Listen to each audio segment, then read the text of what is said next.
کن لوگوں کو اللہ کیسے عذاب دیتا ہے۔ آئیے اللہ اکبر، میرے آقا صلی اللہ علیہ وسلم کے دیوانوں، اللہ کے حبیب، ہم سب کے آقا غیب دا نبی صلی اللہ علیہ وآلہ وسلم ارشاد فرماتے ہیں کہ جب کسی بے نمازی کو اس کی قبر میں رکھا جاتا ہے جس نے نماز نہیں پڑھی۔ آج یہ بات عام ہے، جب نماز کا ذکر ہوتا ہے لوگ سوچتے ہیں یہ تو مولوی صاحب کی بات ہے کہ وہ تو نماز کا ذکر کریں گے، مگر ایک بات یاد رکھیں، نماز چھوڑ کر کوئی سچا مسلمان ہو ہی نہیں سکتا۔ مسلمان بننے کے لیے نماز ضروری ہے۔ حضور اکرم صلی اللہ علیہ وآلہ وسلم کے صحابہ کہتے تھے کہ ہم نبی کے دور میں مسلمانوں کو نماز سے پہچانتے تھے کہ جو نماز پڑھتا ہے وہ مسلمان ہے، جو نماز نہیں پڑھتا وہ مسلمان نہیں ہے۔ یہ بات ہے۔ بڑے پیر کی 11ویں کرنے والوں، ہم کہتے ہیں غوث پاک کی 11ویں ہم کرتے ہیں، کبھی سوچا اگر نماز نہیں پڑھتے تو غوث پاک اس کو قبول بھی کرتے ہیں کہ نہیں کرتے؟ میں نے غوث پاک کے ملفوظات میں یہ بات پڑھی، پتہ نہیں لکھنے والے نے کہاں تک انصاف کیا، لیکن یہ بات موجود ہے، دھیان سے سننا۔ غوث پاک بے نمازی سے کتنی نفرت کرتے ہیں۔ غوث پاک کے دل میں بے نمازیوں سے محبت نہیں ہے، بلکہ نفرت کتنی ہے۔ غوث پاک بے نمازیوں کو کتنا برا جانتے ہیں۔ سرکار غوث العظم دستگیر پیران پیر کا فرمان ہے، فرماتے ہیں اگر تم رستہ چل رہے ہو، رستے سے آ رہے ہو اور تمہارے پاس راستے میں ایک کتا گندگی میں بھرا ہوا آ رہا ہے اور ایک بے نمازی آ رہا ہے، اب تمہیں دونوں کے بیچ سے گزرنا ہے، اب آپ کو یا تو کتے کی طرف ہٹنا پڑے یا تو بے نمازی کی طرف ہٹنا پڑے، تو تم ہٹو گے کدھر؟ تو فرماتے ہیں جو گندگی میں بھرا ہوا کتا ہے اس کی طرف ہٹ جانا، مگر بے نمازی کی طرف مت ہٹنا، اس لیے کہ کتے کی جو نجاست ہے اگر وہ تمہارے جسم پہ لگ گئی تو اس کو آپ تھوڑے سے پانی سے دھل کر پاک ہو جاؤ گے، لیکن بے نمازی کی نحوست اگر تم پر پڑ گئی تو اس کو دنیا کے کوئی سمندر کا پانی دھو نہیں سکے گا۔ آپ مجھے بتائیں کہ بے نمازی سے اتنی نفرت غوث پاک کر رہے ہیں اور ہم لوگ مسجدوں کو ویران کر چکے ہیں، ہمارے پاس نماز کے لیے وقت نہیں ہے، دوستوں کے لیے ٹائم، ماں باپ کے لیے ٹائم، کھیل کود کے لیے ٹائم، جوا کھیلنے کے لیے ٹائم، شراب کے اڈوں پہ جانے کے لیے ٹائم، فلمیں دیکھنے کے لیے ٹائم۔ جس رب نے زندگی دی، جس رب نے دولت دی، جس رب نے قوت دی، جس رب نے بولنے کی زبان دی، جس رب نے دیکھنے کی آنکھیں دی، جس رب نے سب کچھ دیا، دھوکہ دینے والے لوگوں کے لیے ہم نے اتنا وقت دیا، لیکن اس اللہ کے لیے جس نے ہر نعمت ہمیں دی اس اللہ کے لیے ٹائم نہیں۔ آج مسلمان دھڑلے سے کہتا ہے مولانا ٹائم نہیں ملتا نماز کے لیے، واٹس ایپ چیک کرنے کے لیے نماز ہے، واٹس ایپ چیک کرنے کے لیے وقت ہے، فیس بک کے لیے وقت ہے، یوٹیوب کے لیے وقت ہے، کیرم کھیلنے کے لیے وقت ہے، تاش کے پتے کھیلنے کے لیے وقت ہے، ادھر ادھر بیٹھ کر کسی کی غیبت کرنے کے لیے وقت ہے، اللہ کی نماز کے لیے وقت نہیں ہے، اللہ کی عبادت کے لیے وقت نہیں ہے۔ سوچو اس غلام کا حشر کیا ہوگا جو اپنے آقا کی بارگاہ میں حاضر ہونے کے لیے وقت نہیں دیتا۔ جس رب نے سب کچھ دیا اس رب کے لیے ٹائم نہیں اپنے پاس۔ انجام کیا ہوگا؟ انجام کیا ہوگا؟ سنو، اللہ کرے کسی کے دل میں بات اترے، اپنے حال پہ رحم کر لو، اس سے پہلے کہ ہماری نماز جنازہ پڑھی جائے نمازی بن جاؤ، اس سے پہلے کہ موت کا فرشتہ آ کر ہمارے جسم کا تعلق ہماری روح سے توڑ دے بدل جاؤ، ورنہ پچھتانے کے سوا کچھ ہاتھ نہیں آئے گا۔ یہ بڑے بڑے مکانات، یہ بڑی بڑی کاریں، یہ بڑا بڑا بینک بیلنس، یہ بڑی بڑی جائیداد، یہ کھیتیاں سب یہیں رہے گی۔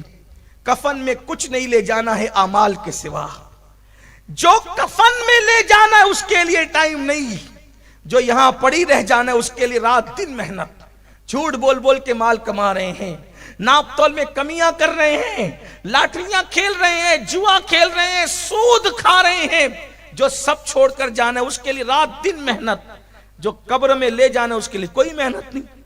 تو اپنے سچے نبی نے فرمایا، میری ماں اور بہنوں کی بھی خاص توجہ، یہ بات صرف مردوں کے لیے نہیں ہے، یہ عورتوں کے لیے، ہر انسان کے لیے ہے۔ میرے آقا فرماتے ہیں صلی اللہ علیہ وآلہ وسلم کہ جب بے نمازی کو اس کی قبر میں رکھا جاتا ہے تو 99 سانپ 99 سانپ اس کی قبر میں ڈال دیے جاتے ہیں اللہ کی طرف سے۔ 99 سانپ، یہ کوئی کہانی قصہ نہیں، یہ کسی عام انسان کی بات نہیں، یہ اللہ کے رسول کا فرمان اور نبی کی حدیث کا انکار کرنے والا اور مذاق اڑانے والا مسلمان نہیں ہو سکتا۔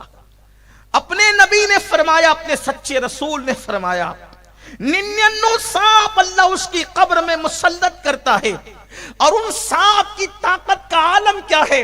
ارشاد فرمایا وہ جو 99 سانپ ہیں اس میں سے ایک ایک سانپ کی قوت کا حال یہ ہے کہ اگر وہ سانپ کسی پہاڑ پہ ڈنک مار دے تو پہاڑ ریزہ ریزہ ہو جائے، اگر وہ سانپ دنیا میں پھونک مارے، پھنکار دے تو اس کی گرمی سے سارے انسان مر جائے۔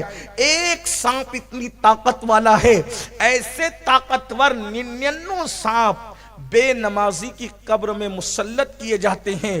اس نے اگر فجر کی نماز نہیں پڑھی تھی تو ظہر تک وہ سانپ اس کو ڈستے رہتے ہیں، اللہ اکبر۔ پھر ظہر نہیں پڑھی تھی، عصر تک وہ سانپ اس کو ڈستے رہتے ہیں، مغرب نہیں پڑی تھی، مغرب تک کے وہ سانپ اس کو ڈستے رہتے ہیں، عشاء نہیں پڑی تھی، اللہ اکبر، مغرب نہیں پڑی تھی، عشاء تک سانپ ڈستے رہتے ہیں، عشاء نہیں پڑی تھی، فجر تک سانپ ڈستے رہتے ہیں۔ یہ ڈسنے کا سلسلہ اللہ اکبر اس وقت تک چلتا رہے گا جب تک اللہ چاہے گا۔ اب آپ مجھے بتائیں، اگر چھوٹا سا کیڑا ہمیں ڈنک مار دے، اگر چونٹی ہمیں کاٹ لے، کتنی تکلیف ہوتی ہے، کتنا درد ہوتا ہے۔ بچھو ڈنک مارے، اس اللہ نہ کرے کسی کو کبھی بچھو نے کاٹا ہو، جن کو کاٹا ہو ان کو پتا ہوگا کہ پورے جسم میں ایک انگار سی ہو جاتی ہے، ایک جلن سی ہو جاتی ہے۔ دنیا کا بچھو، کھیت کا بچھو ایک ڈنک مارے تو انسان ایسے تڑپتا ہے اور ایسے بلکتا ہے کہ اللہ اکبر، اس کو قرار نہیں آتا۔ تو جس کو اللہ کے مسلط کی ہوئے سانپ ڈستے ہوں گے اور پھر وہاں کوئی بچانے والا نہیں، نہ ماں بچانے والی، نہ باپ بچانے والا، نہ بھائی بچانے والا، سوچو ہم اپنے آپ پہ کتنا ظلم کر رہے ہیں۔ بتاؤ، ایک وقت کی نماز کے لیے 10 منٹ سے زیادہ کا ٹائم نہیں لگتا۔ اگر ہم 10 منٹ کا ٹائم ایک نماز کے لیے نکالیں، 5 وقت کی نماز کے لیے 50 منٹ کا ٹائم ہے، یہ 50 منٹ ہم نکال دیں تو کتنے بڑے عذاب سے بچ جائیں گے۔ ارے عذاب سے تو بچ ہی جائیں گے، لیکن ساتھ ہی ساتھ ہمارا انعام کیا ہوگا؟ ہماری قبر کو انشاءاللہ نماز کی برکت سے جنت کے باغوں میں سے ایک باغ بنا دیا جائے گا۔ بلکہ حدیث پاک میں آتا ہے جب نماز پڑھنے والے کو اس کی قبر میں رکھا جاتا ہے، نماز پڑھنے والے کو اس کی قبر میں رکھا جاتا ہے تو وہ کیا دیکھتا ہے کہ سورج غروب ہو رہا ہے۔ ہر بندے کو جب قبر میں رکھا جاتا ہے تو کیا دیکھتا ہے کہ وہ سورج غروب ہو رہا ہے، یعنی عصر کا وقت ہوتا ہے۔ تو وہ جو نمازی ہوتا ہے وہ کہتا ہے فرشتوں سے ہٹو ہٹو، ابھی میں نے عصر کی نماز نہیں پڑھی ہے، کیونکہ اس کو نماز کی عادت ہوتی ہے۔ وہ کہتے ہیں بعد میں باتیں ہوگی، پہلے مجھے عصر کی نماز پڑھ لینے دو، میری نماز جاتی ہے۔ اور فرشتوں کو اللہ کہے گا اب پوچھتے کیا ہو، دیکھتے نہیں کہ میرا بندہ میرا کتنا وفادار ہے، اس لیے اس کے لیے جنت کا بستر لگا دیا جاتا ہے۔ اور اس بندے کے لیے جنت کا بستر لگا دیا جاتا ہے، اور اس بندے کے لیے جب جنت کا بستر لگتا ہے تو وہ دیکھتا ہے کہ ایک دلہن اس کی قبر میں موجود ہے، ایک دلہن اس کی قبر میں موجود ہے۔ بھائی چھوڑ کر چلے گئے، وہ بچے چھوڑ کر چلے گئے، دوست چھوڑ کے چلے گئے، احباب چھوڑ کے چلے گئے، سب چھوڑ کر چلے گئے۔ وہ پریشان تھا، لیکن دیکھتا ہے کہ ایک دلہن اس کی قبر میں موجود ہے۔ کہتا ہے آپ کون ہے؟ تو وہ گھونگٹ اٹھا کر کہتی ہے میں تیری نماز ہوں، جب میرا وقت آتا تھا تو تو سب کو چھوڑ دیتا تھا، آج تجھے سب نے چھوڑ دیا ہے تو تیرا دل بہلانے کے لیے اللہ نے مجھے تیری قبر میں بھیجا ہے، اب قیامت تک میں تیرا ساتھ دیتی رہوں گی، تیرا دل بہلاتی رہوں گی۔ اس لیے میرے عزیز بھائیوں، سفر میں رہو تو بھی نماز پڑھو، گھر پہ رہو تو بھی نماز پڑھو، خوشی ہو تو بھی نماز پڑھو، غم ہو تو بھی نماز پڑھو، اور یاد رکھنا یہ مت سوچنا اللہ میری قبول کرے گا کہ نہیں کرے گا، یہ بات دماغ سے نکال دو۔ یہ بات دماغ سے نکال دو، میں ان پڑھ ہوں، میں جاہل ہوں، میں تو دیہاتی ہوں، میں تو گوار ہوں، وہ میری قبول کرے گا کہ نہیں کرے گا؟ واللہ اس کی بارگاہ میں زبانیں نہیں دیکھی جاتی، اس کی بارگاہ میں تو دل کے جذبات دیکھے جاتے ہیں۔ جب کوئی بندہ دل سے جھک جاتا ہے، ایک ہی سجدے پر اللہ اس کو جنت کی بشارت عطا کر دیتا ہے۔ یہ ایک سجدہ جسے تو گرا سمجھتا ہے، یہ ایک سجدہ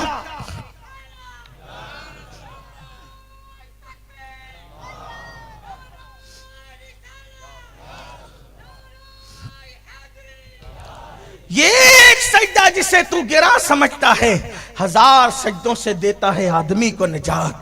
آج کل جہاں مرد نماز سے دور ہے، میری مائیں اور بہنیں بھی کوسوں دور ہے، اور میری مائیں بہنیں کہتی مولوی صاحب ہمیں بچوں کو کھلانا پڑتا ہے، بچوں کی پرورش کریں، مرد تو چھڑے ہیں، مرد تو ان کو کوئی پرابلم ہی نہیں ہے، ہمیں بچے پالنے پڑتے ہیں، بچوں کو کھلانا پلانا ہے، کپڑے دھلنے ہیں، کھانا بنانا ہے، یہ کرنا ہے وہ کرنا ہے۔ میں پوچھنا چاہتا ہوں میری بہنوں، یہ بتاؤ بچے صرف تمہارے ہیں یا سیدہ فاطمہ الزہرا کے بھی بچے تھے؟ چھوٹی سی عمر میں، اتنی چھوٹی سی عمر تھی، چھوٹی سی عمر میں اللہ نے 5-6 بچوں سے نوازا تھا، ہر بچے کی خدمت کرتی تھی، لیکن کبھی نماز نہیں چھوٹتی تھی۔ بلکہ آپ کو بتاؤں، اللہ اکبر، آج تو گھر گھر جو ہے وہ نل بنے ہوئے ہیں، نلوں میں پانی آتا ہے، قریب قریب کنویں ہیں، اور پھر آٹا بھی چھوٹے چھوٹے دیہاتوں میں، بلکہ آج تو فقیروں کے یہاں جو بھیک مانگتے ہیں ان کے یہاں بھی آٹا پیس کر کے آتا ہے، فقیر کی بیوی کو بھی آٹا پیسنا نہیں پڑتا ہے نا۔ لیکن اللہ اکبر، سیدہ فاطمہ اپنے ہاتھوں سے چکی چلاتی تھی، اپنے ہاتھوں، کتنی مصروف زندگی تھی، اپنے ہاتھوں سے چکی۔ اتنے بڑے مالدار باپ کی بیٹی کہ ان کے بابا سے زیادہ مالدار کوئی نہیں تھا۔